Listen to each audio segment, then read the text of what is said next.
সকালবেলা ঘুম থেকে উঠেই দেখি আম্মু রান্নাবান্নার আয়োজন শুরু করে দিল। কিসের জন্য এই তোড়জোড় আম্মুকে জিজ্ঞাসা করাতে আম্মু কিন্তু কিছু না বলেই কিন্তু রান্না করতেছে। আসসালামু আলাইকুম গাইস, কেমন আছেন আপনারা সবাই? আশা করি ভালো আছেন। কয়েকদিন যাবৎ কিন্তু আমি অনেক অসুস্থ আছি, তার জন্য কিন্তু নিয়মিত ভিডিও ছাড়তে পারতেছি না। আজকে খুব কষ্টে একটা ভিডিও শেয়ার করলাম আপনাদের সাথে, আর ভিডিওটা কিন্তু অনেক স্পেশাল ছিল। মানে এত পরিমাণে মানে জ্বর ছিল, আমার জ্বর, আমার ছেলের জ্বর, তারপর আপনাদের ভাইয়ার জ্বর, আমার বাবার জ্বর, সবাই ঘরে অনেক অসুস্থ ছিলাম। আর অসুস্থতার কারণে কিন্তু সব কিছুই একদম ভুলে গেছি যে কোন দিন কী বা কী আসবে বিষয় সবই ভুলে গেছি। আর আব্বু কিন্তু প্রত্যেকবারই আমার এই স্পেশাল দিনে কিন্তু আম্মু একটু রান্নাবান্না করে খাওয়ায়, আর আব্বু বাজার করে নিয়ে আসে। আর আম্মু কিন্তু সকালবেলায় যে বাজার করে নিয়ে আসছে, আনার পরে এই যে কাইটা কুইটা সব রেডি করতেছে। আমি যা যা খেতে ভালোবাসি সেগুলোই কিন্তু রান্না হচ্ছে। এই যে এখানে কিন্তু গরুর মাংস লাল লাল করে ভুনা করা হয়েছে, আর এখানে কিন্তু মুরগির রোস্ট রান্না হচ্ছে। আর আজকে কিন্তু বাইরের কেউরে বলা হয় নাই, ঘরের যারা ছিল ঘরের মেম্বাররাই কিন্তু খাওয়া দাওয়া করবে। আর এই যে আম্মুর হাতের স্পেশাল পায়েস রান্না হচ্ছে, এটা ছাড়া তো আমার এই আজকের দিনটা একদমই অসম্পূর্ণ। প্রত্যেকবারই কিন্তু আমার আম্মু আমার জন্য এই পায়েসটা রান্না করে, আর এই পায়েসটা কিন্তু অনেক মজা হয় খেতে। আপনারা নিশ্চয়ই ভাবতেছেন যে কী বিষয়, কিসের জন্য এত রান্না বান্না বা পায়েসই বা কেন রান্না করতেছে। সম্পূর্ণটা দেখতে পারবেন, পুরো ভিডিওটা দেখতে থাকেন আপনারা সবাই। আর এই যে বললামই তো, আম্মু এখানে রোস্ট রান্না কিন্তু অলমোস্ট রেডি হয়ে গেছে। আর বললামই তো, সবার ঘরের কেউই সুস্থ ছিলাম না, সবাই অসুস্থ। আমার ছেলেকে গতকালকে আমি ডক্টরখানা থেকে নিয়ে আসছি, ডক্টর দেখায়, ওরও অনেক জ্বর ছিল, আমারও অনেক জ্বর। আমি ঠিকমতো কথাও বলতে পারতেছিলাম না, একটু কথা বললেই কিন্তু কাশি চলে আসতেছিল। এরকম একটা অবস্থা, ওষুধ খাইলে ভালো হই, একটু ওষুধ না খাইলে আবার অসুস্থ হয়ে যাই। ঠিকমতো খাওয়া দাওয়াও করতে পারি না, আমি জাস্ট পানি আর স্যুপ খাইয়া আমি দিন কাটাইতেছিলাম। এত পরিমাণে গাইস অসুস্থ ছিলাম, আমি প্রায় 15 দিনের মতো কিন্তু ভিডিও ছাড়তে পারি নাই, এত অসুস্থ ছিলাম। আমি ভাবতেছিলাম যে হসপিটালাইজ হব, কিন্তু আমার সাথে থাকার মতো কেউই ছিল না, কারণ আমার ছোট বেবি আছে। বেবিকে নিয়ে হাসপাতাল থাকাটা আমি সেফ মনে করি নাই, তার জন্য বাসায় কিন্তু আম্মু আমার যত্ন আত্তি করে আমাকে সুস্থ করে ফেলতেছিল। আর এই যে এখানে একটু পোলাও রান্না হয়েছে, পোলাও রান্নাটাও কিন্তু হয়ে গেছে, দমে রাখছে আম্মু, এখন উপর দিয়ে একটু ঘি দিয়ে দিল।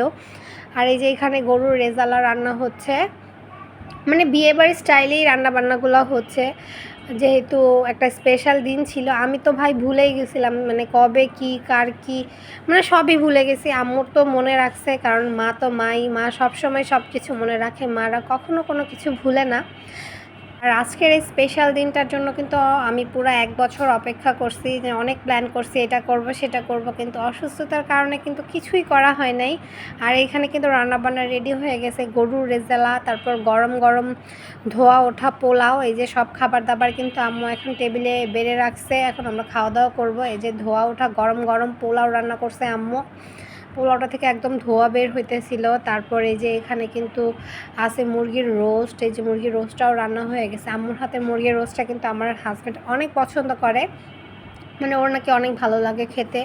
আর এই যে এখানে গরুর রেজালা রান্না করছে আম্মু, একদম ঝাল ঝাল করে, যেহেতু সবারই ঘরে জ্বর ছিল, একটু ঝাল খাবারই কিন্তু খেতে ভালো লাগে জ্বরের মুখে। আর এই যে পায়েস আম্মুর হাতের, একদম ঘন দুধ দিয়ে। আর এখানে কিন্তু স্যালাড ছিল। এই টুকিটাকি আয়োজন করা হয়েছে দুপুরের লাঞ্চের জন্য।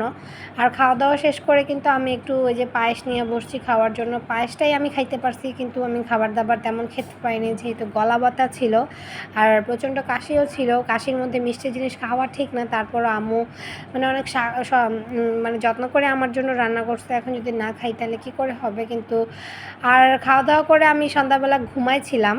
এদিকে দেখি জেরিন, তারপর তাজের বাবা সবাই মিলে আমাকে সারপ্রাইজ দিল। আমার আজকে বার্থডে ছিল, তার জন্য আমার এত পরিমাণে জ্বর ছিল গাইস, আমি একদমই ভুলে গেছিলাম আমার বার্থডের কথা, কিন্তু ওরা সবাই মনে রাখছে। দেখেন, দুইজনে দুইটা কেক নিয়ে আসছে আমার জন্য, সারপ্রাইজ দিতেছে আমাকে।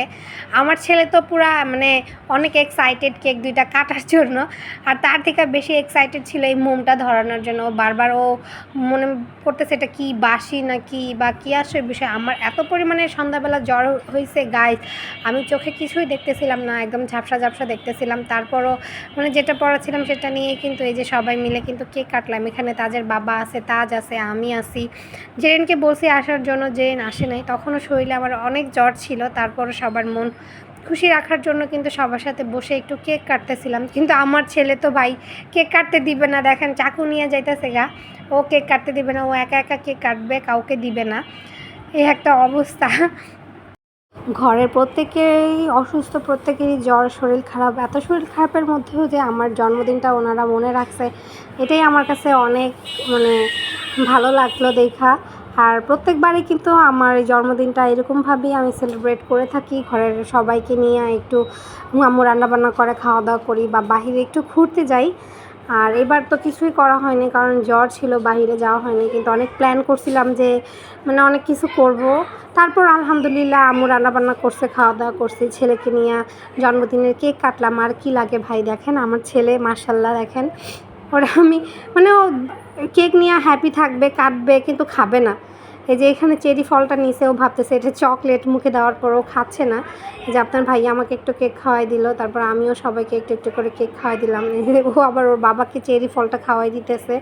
প্রথমে ভাবছে যে এটা একটা চকলেট, কিন্তু পরে দেখে যে এটা একটা চেরি। তার জন্য ও কোনো ফলই খেতে চায় না, কেমন কিছুই খেতে চায় না, কিন্তু জাস্ট সব কিছু নিয়ে অনেক আগ্রহ দেখায়। জিনিসটা আমার কাছে অনেক ভালো লাগে। আর এত অসুস্থতার মধ্যেও কিন্তু এই জন্মদিনটা এইভাবেই সেলিব্রেট করলাম। দুইটা কেক আনছে, ভুলে আমি একটা কেক কাটছি, আরেকটা কেকের কথা আমার মনেই ছিল না। এই কেকটা জেরিন আনছিল, আর মানে অরেঞ্জ কেকটা আপনাদের ভাইয়া আনছিল। পরে জেরিন বলতেছে যে আমার কেকটাই তুমি কাটো নাই। তারপরে এই যে কাটলাম, ওর কেকটাও কাটলাম এই যে তাজকে নিয়ে। তারপর কাটাকাটি করে খাওয়ার পর কিন্তু এরকমভাবেই জন্মদিনটা সেলিব্রেশন করলাম। এখানে কিন্তু স্নেহা ছিল, সিনটি ছিল, আম্মু ছিল, তারপর তাজ ছিল, নাবিল ছিল, জেরিন ছিল, আপনাদের ভাইয়া ছিল, সবাই ছিল। পরিবারের সবাই যদি থাকে তাহলে ভাই আর কি লাগে। এই যে এখানে জেরিনকে খাওয়া দিতেছে, ও আমাকে বলতেছে যে তুই আমার কেকটাই কাটস নাই আগে, ভাইয়ার দেওয়া কেকটাই কাটছস। আর এই যে এখানে কিন্তু সবাইকে আমি একটু একটু করে খাওয়াই দিতেছিলাম। এত জ্বর, এত শরীর খারাপের মধ্যেও কিন্তু আমার অনেক ভালো লাগতেছিল, মনে হইতেছিল যে আমি সুস্থ হয়ে গেছি, আমার কোনো শরীর খারাপ নাই। পরিবারের সবাই যদি একসাথে থাকে ভাই অনেক ভালো লাগে, মানে কার কেমন লাগে জানি না, আমার কাছে অনেক ভালো লাগে। আর এই যে আরেকটা কেক দেখতেছেন, এই কেকটা কিন্তু স্নেহা নিয়ে আসছিল। পরে তিনটা কেক কাটছি এই জন্মদিনের মধ্যে। এত জ্বর, এত কেক কে খাবে ভাই। আমরা মিষ্টি জিনিস এমনই তেমনভাবে পছন্দ করি না। আর আজকের ভিডিওটা কিন্তু এই পর্যন্তই রাখবো। আমার ভিডিওটা যদি ভালো লেগে থাকে তাহলে প্লিজ লাইক, কমেন্ট, সাবস্ক্রাইব করে দিবেন, আমার পাশে থাকবেন। আজকের জন্য এই পর্যন্তই। সবাই ভালো থাকবেন, সুস্থ থাকবেন। আল্লাহ হাফেজ।